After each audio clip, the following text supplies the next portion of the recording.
our goals for our session today is to promote the imperative of self-care and wellness plans.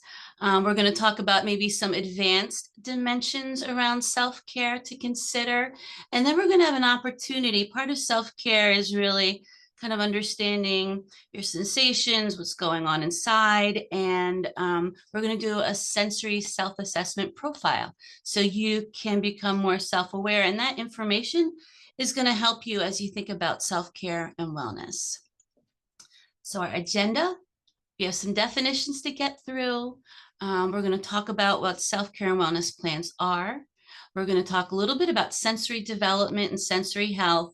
And then we're going to spend probably half the session doing a sensory profile. And then once you do that, we're just going to go into small groups and just ask people to share kind of how that experience was for them. If anything resonated, if anything was something new, and then we'll wrap it up. So I hope you have something cold to drink, you're comfortable, and feeling relaxed. And so why are we doing this? Why are we even talking about this?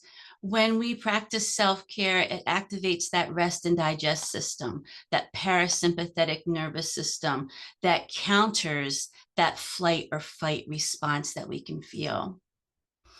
Self-care regulates our hormones, it promotes relaxation and balance, and can actually lower your level of stress hormones.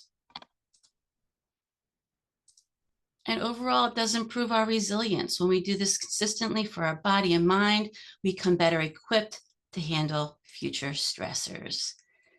And so just a show of hands, how many people already know about this topic, have some training, have self-care plans in place? Because I know this is not new information and it's very trendy right now. There's a lot of information on social media, and actually in the early childhood professional development standards, they're requiring us to have self-care plans. So I just know that this isn't new information, and so some of this will be a review. But what I want to do right now is just kind of talk about the different aspects of self-care, because we hear different terms used. And so when we talk about self-care, we're talking about those consistent actions, those practices that we do to achieve and maintain a state of wellness. And then there's wellness. Well, what is wellness? Well, that's like the goal. Self-care, those are the actions, and wellness is the goal. It's the state of holistic health. And by that, we mean it's not the absence of disease. We're talking about that we're thriving, we're reaching and being our higher selves. And then sometimes you'll hear about safety plans.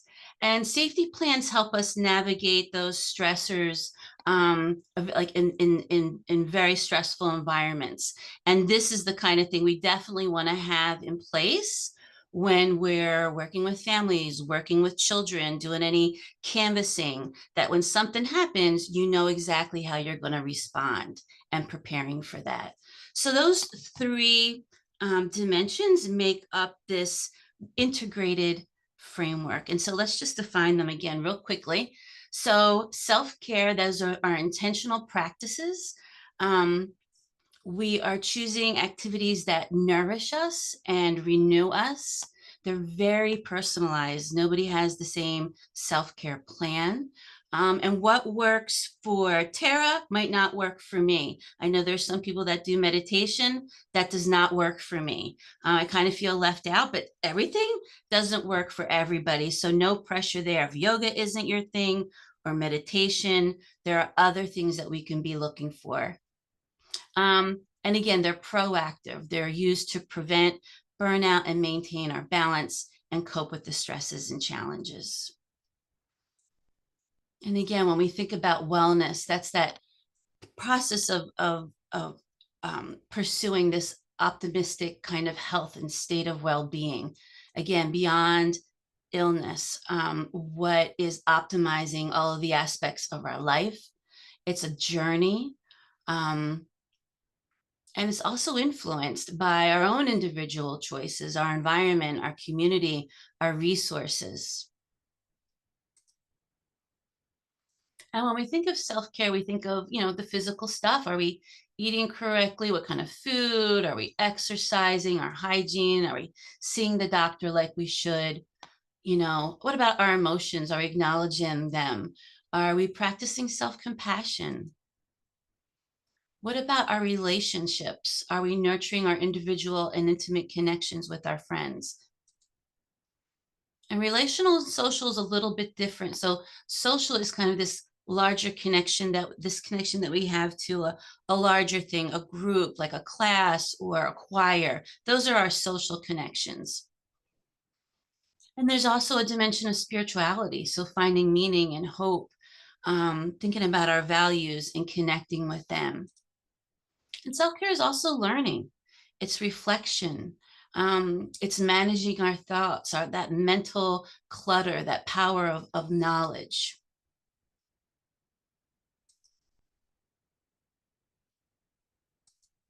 And I think it's important when we think about our self-care and wellness that we are um, we're making space for realizing that situations can be stressful and figuring out what we can do to calm down. Because we talk about, a dysregulated adult cannot regulate a dysregulated child or another adult. We have to be calm, that power of co-regulation. And so those safety plans are a critical self-care tool. They're actionable. We actually need to write them down. Some people, when you talk about trauma-informed care programs, sometimes you'll see people walk around with their plan on their lanyard. So when something happens, they have it right there. Because when we're stressed, we don't have access to that cortex. We're very reactive. And to have something close by, nearby that we can count on is really important to pull out.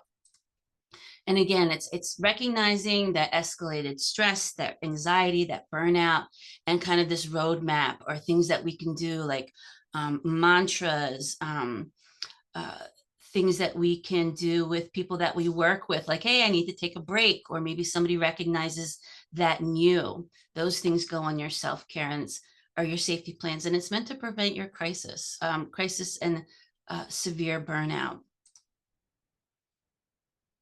And especially if we're in demanding roles, this is an important part of maintaining that balance. And so when we talk about a self-care and wellness plan, we're talking about this vision of a layered dynamic framework that it combines ways to prevent being traumatized or being triggered in the first place. How do we avoid situations that could be very stressful for us? And then how we're responding to our crises when somebody is feeling really stressed. How do we calm them? How do we calm ourselves? And then also putting in activities for yourself that are renewing for you. So now what I want to do is talk about some of these other dimensions of self-care that I think are important. Um, if we don't go deep with some of these concepts, it'll end up just being a fad. And it's really kind of discovering some of the meaning around your self-care plans and what they can do. So one of the things we want to think about is that it's proactive prevention. It's not reacting to burnout, it's consistent, it's this proactive practice. Something that comes to mind also around self-care is this idea of disengagement, coming off of your phones, having some digital detoxes, stepping away from that constant connectivity and creating that space for reflection and quiet. So thinking about unplugging as a major dimension of your own self-care. And then this idea too, that when we think of self-care, it's not about the expensive products or the services. We're talking about everyday self-care practices that we can do. So it doesn't rely, you don't have to have a ton of money or yoga and massages to be doing self-care. They're nice, but that's something that might not be sustainable. I'd love to get a massage once a week. I can't afford that. So while they're nice to do, thinking of moving away from some of the commercialized ideas around that. And then to think of self-care as a social justice strategy. And by that, I mean, um, you know, as a way to kind of resist what's going on in the world, the oppression that we're feeling, the systems that are in place to keep us down. It's kind of this resistance type of action you can do. It's a way to reclaim your empowerment. Um, so it's really important to maintain your self-care so we have the energy to keep on doing our work. And it's empowerment focused. It's focused on what you can do and giving yourself more permissions to create boundaries for your own self. And it's also strengths informed. I don't know how many people have heard of, there's a book called Strength Finders. And it's a way that you can identify what your strengths and gifts and talents are. It's really important to do those. There's free online kind of awareness types of assessments. And so really thinking about your strengths and working to build your strengths. We're always focused on what we're not good at. It's really important to focus on what we're good at and even be better at it. Another dimension is that it's culturally informed and just realizing the kind of Western influence and the history around health, especially in this country. And to realize is that some of the practices around self-care are culturally informed. Some do have to do with maybe a way that you renew yourself is by giving to others. And that could be something that is just kind of part of who you are and your culture and your values. So thinking about that as well. And then we also want our trauma-informed plans to be, or our self-care plans to be trauma-informed. So that means what are our triggers? What sends us to the moon? And being aware of that and having something in place when that happens. Sometimes we can't help it. But just to be aware of that and to know that you'll need to put something in there to help management. And we're not talking about toxic positivity because the realities are there's ups and downs, but you can be more in control of yourself if you're aware of these things. And then what I want to talk about is sensory health. And this is something that's really gotten our interest, especially as a result of the pandemic. And when we think about children kind of born during the pandemic and understanding that that window for sensory development is really 0 to 2. And so what we're seeing are a lot of children with self-regulation and delays because their sensory development wasn't as full and healthy as it could be. And so what's really cool about the brain is we can go back and rewire. We can offer those sensory experiences to help get kids on track.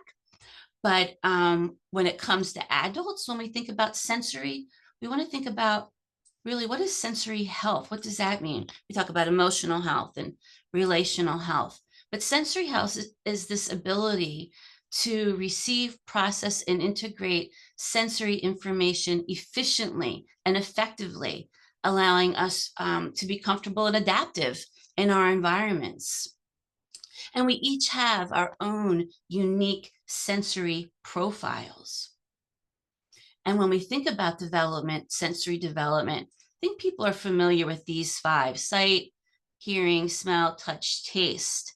But there's 3 more that are really important. Vestibular sense, this idea around your balance, has a lot to do also with your inner ears. And so that's a sense that children develop young and integrate with other senses. Proprioceptive, that's kind of where our body is and movement. You see some kids sometimes they'll like open a door and it'll slam because they don't have control of those muscles. That's proprioception. And then interoception.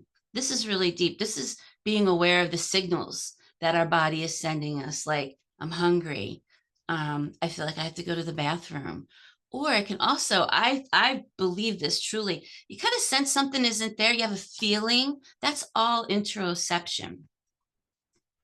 And your sensory health and being aware of all of this, your senses, they impact your emotional regulation. They impact your social interactions, the ability to be attentive and focus. It impacts how you learn and how you develop in your daily life.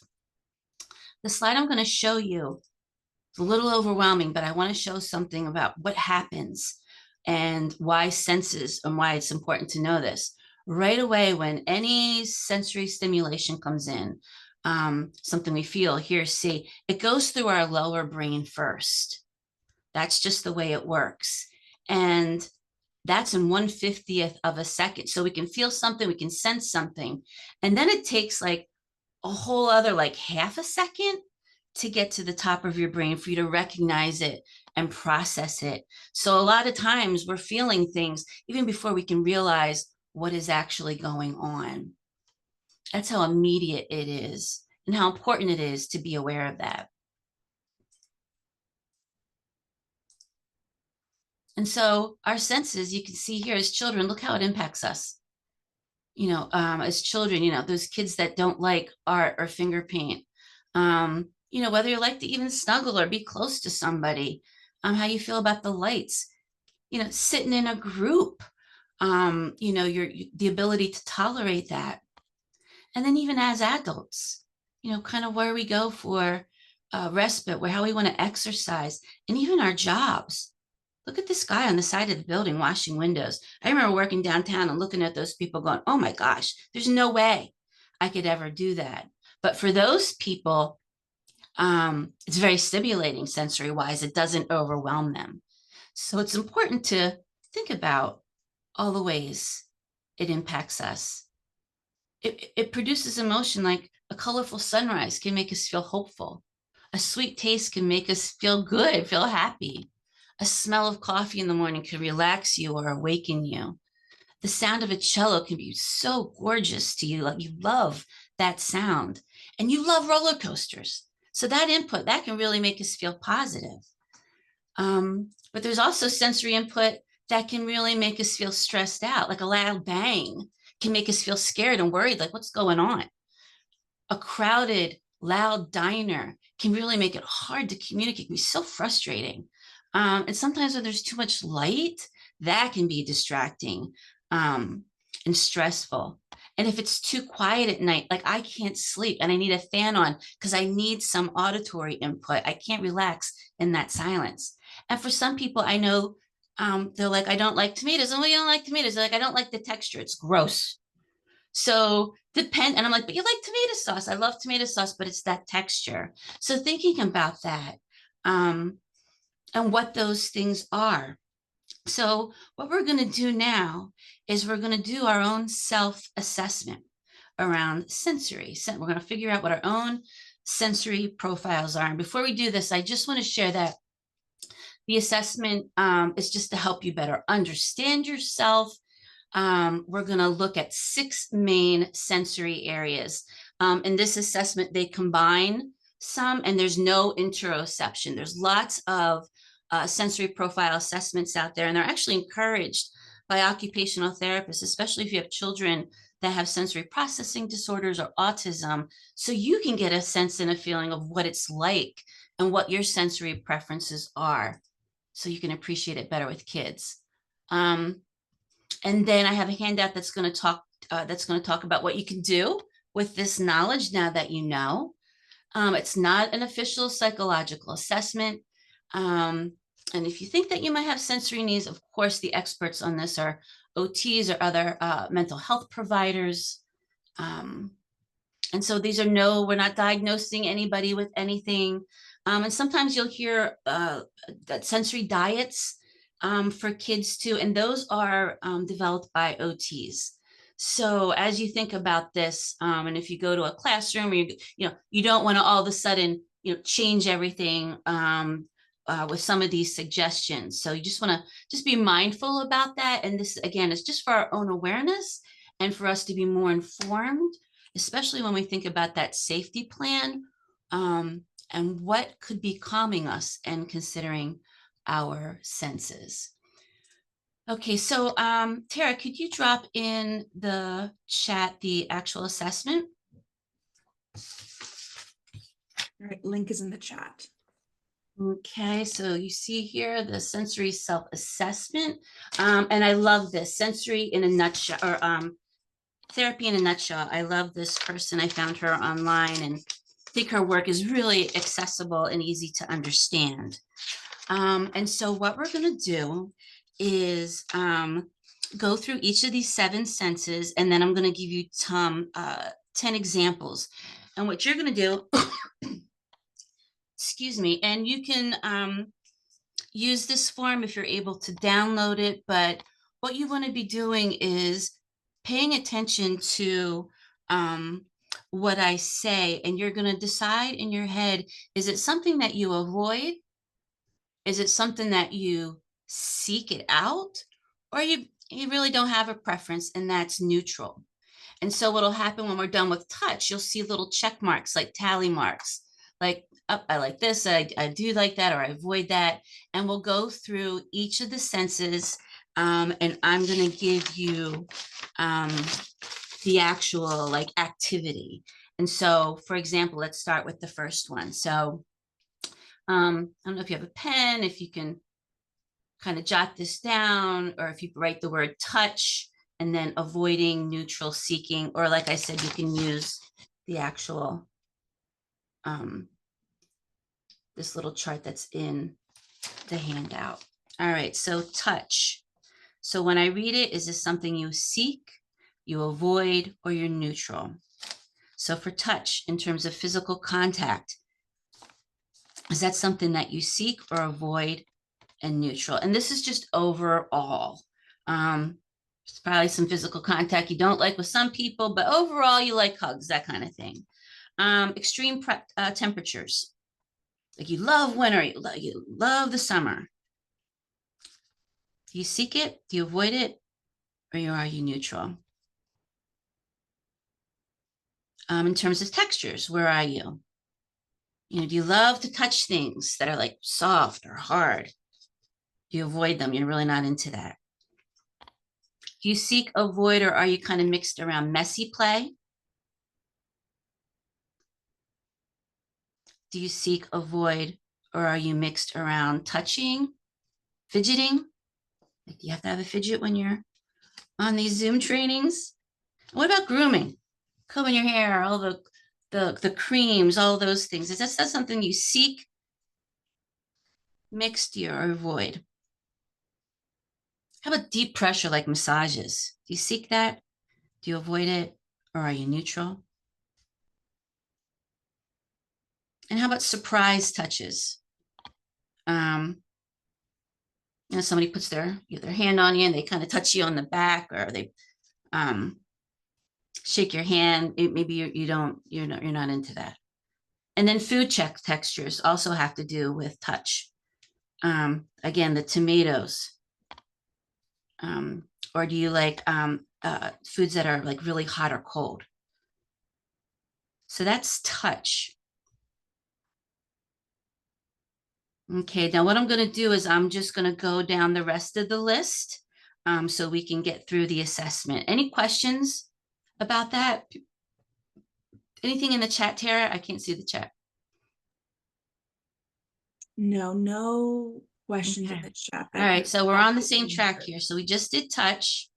Now the next one is going to be proprioceptive. So this is kind of our bodies, and what we might seek or avoid. So here we go. Seeking, avoiding, or are you neutral with physical play? Jumping. Pushing. Like moving furniture around. Sports, active sports. Maybe like weighted items, like being under a bunch of blankets. Fidgeting, this comes under proprioceptive as well. How about squeezing?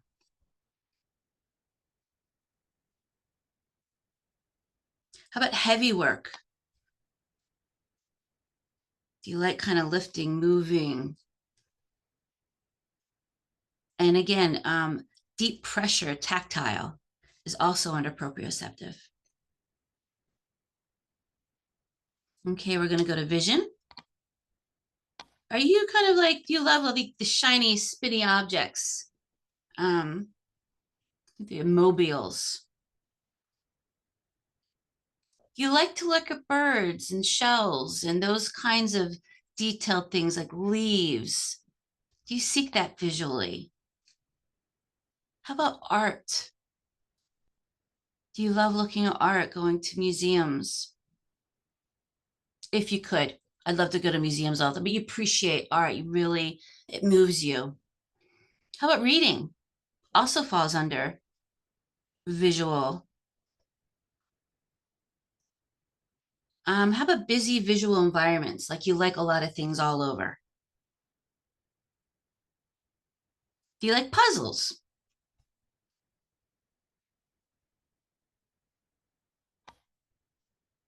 How about busy, bright TV? Do you like that? Do you like kind of watching that type of thing?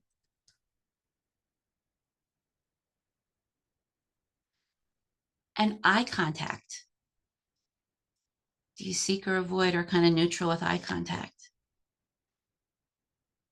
And then attention to detail as well comes under vision. Okay.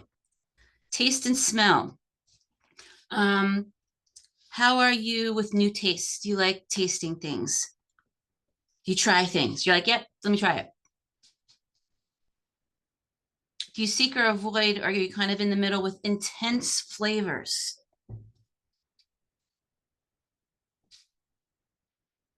How about strong odors?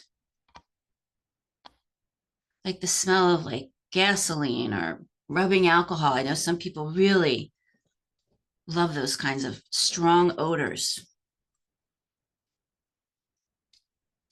And how about natural smells like a flower, cooking, the smell of chocolate chip cookies?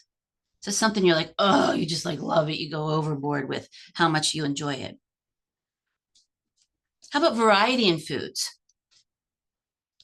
Do you seek a variety or you pretty much stay the same or you just, once in a while? And then how about spices? It really is spicy, hot, spicy. Is that something that you seek or avoid? Okay, we're almost done. The next sense we're going to do is vestibular. So this also has to do with our body, but kind of where it is um, in terms of our balance. So do you like swinging? Do you like going for, some people have rocking chairs or swings on their back porch. Is that something that you like? How about spinning? Are you a tire swing person? Do you like to spin maybe when you're dancing? Is that like, that sensation? You kind of feel like a little dizzy. Is that something that, you seek out?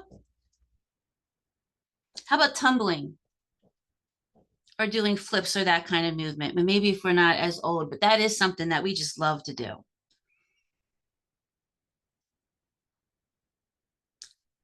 How about elevators? Um,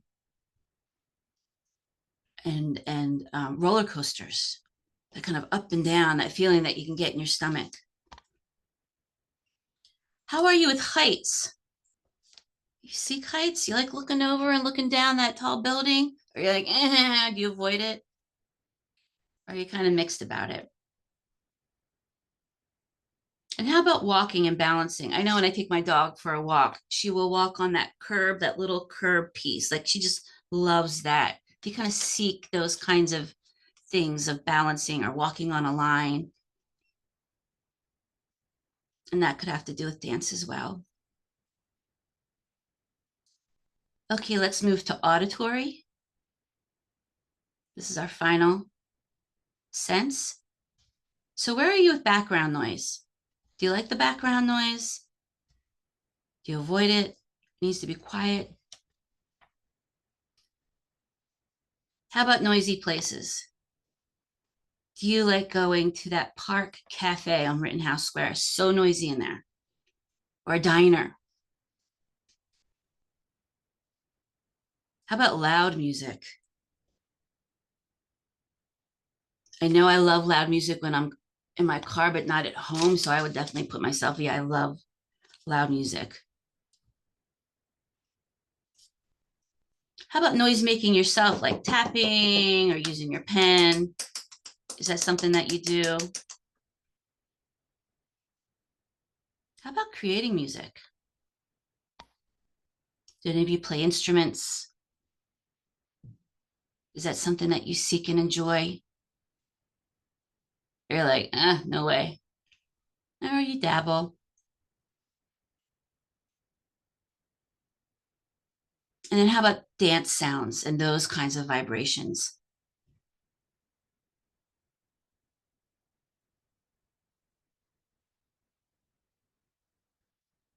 And how about exploring sounds? So I know on YouTube you can do sound baths. And they also have things like red noise, white noise, pink noise, like um, you kind of like exploring that. You're interested in that.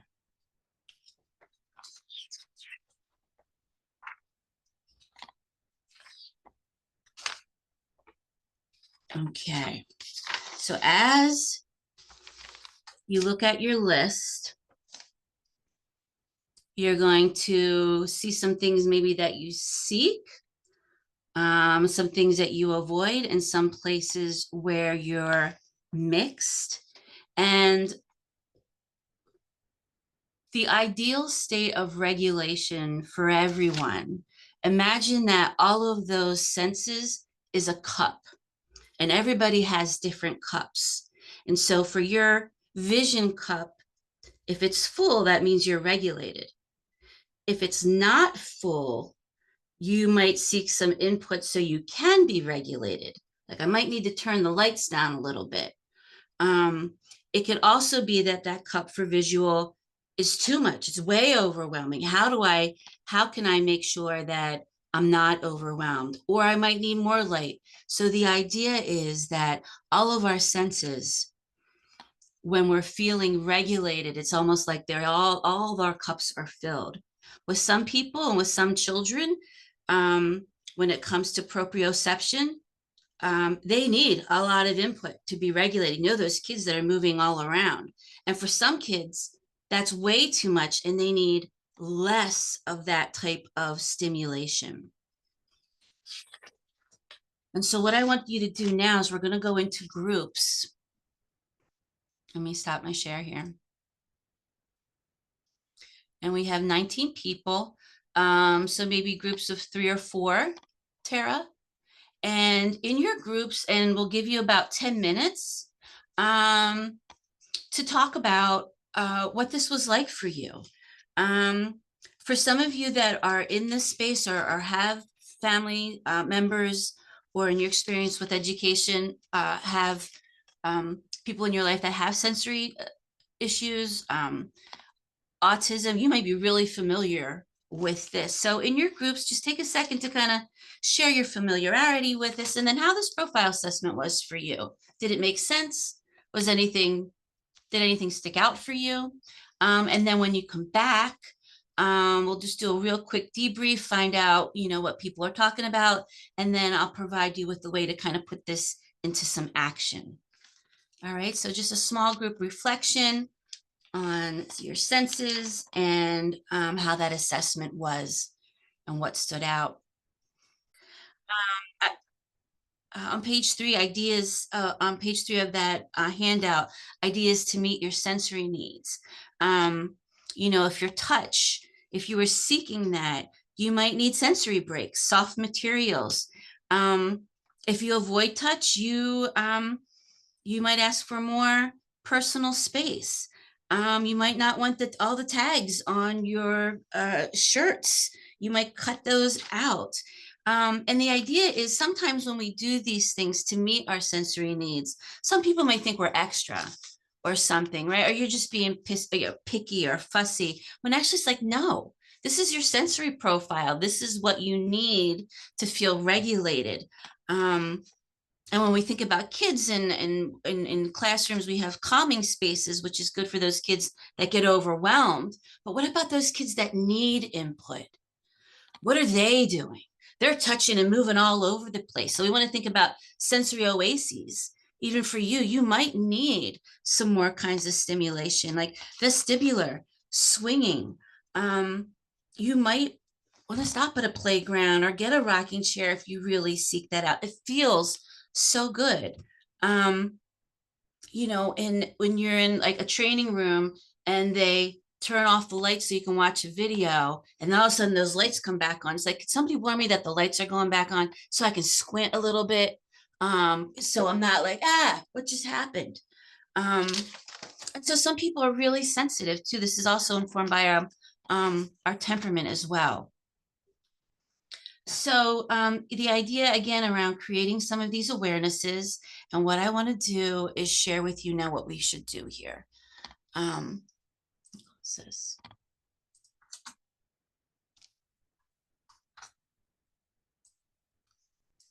Oops.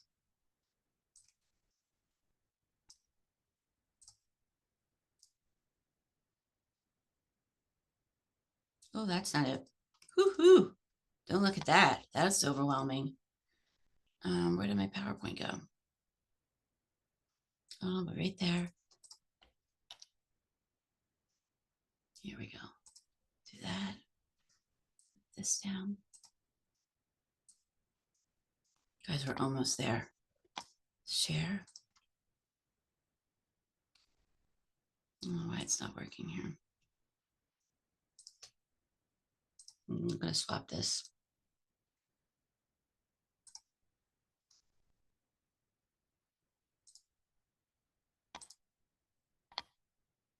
Oops, hold on.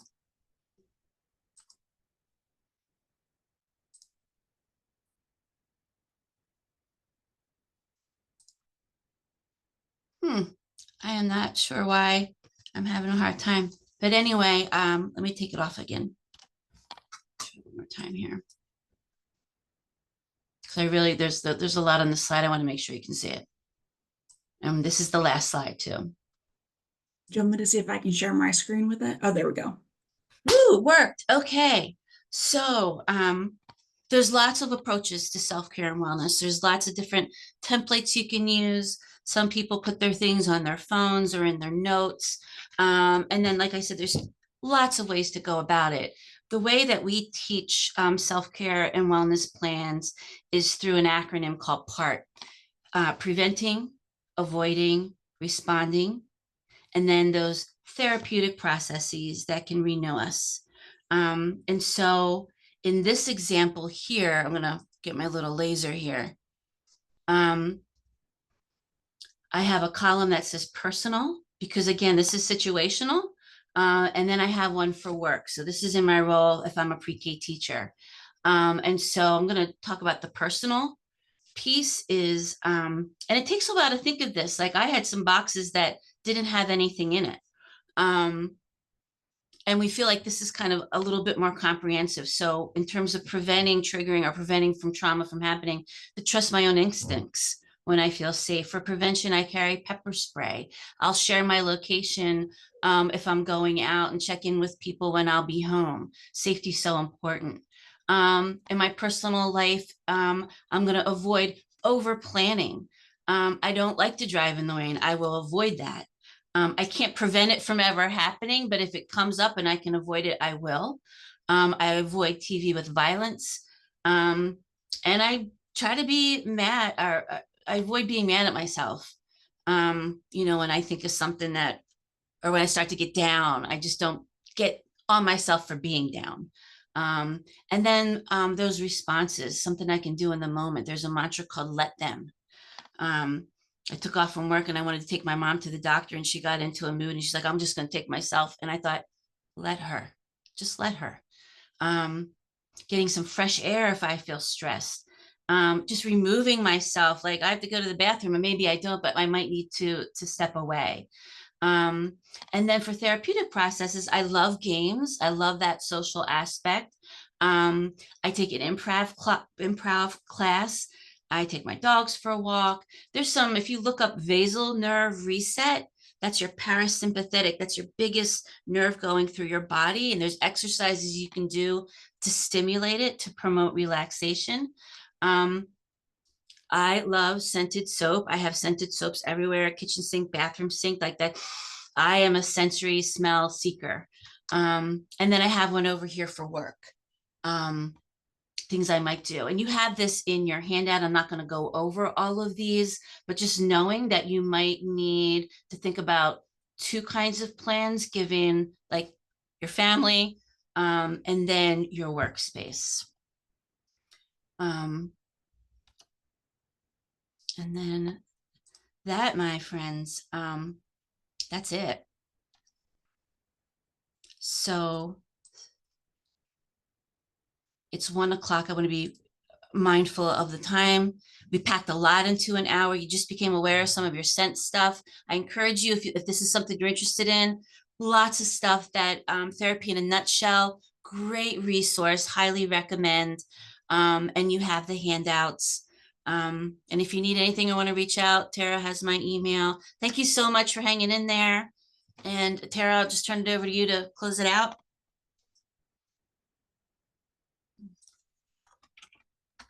Thank you so much for being here today. We really appreciate your dedication to this, really taking a minute to care for yourself. We're actually taking 60 minutes to care for yourself. And we hope that you have learned skills, gained skills that you can take with you for your personal and your work life. Because we know that for you to care for yourself is a high priority if you want to care for others. Thank you so much for your time today. If you have any other questions, please pop them in the chat. Go ahead, Suzanne. Yeah. I'm All right right, here. thank And you. if you needed to hang on, if you wanted to end the recording, and if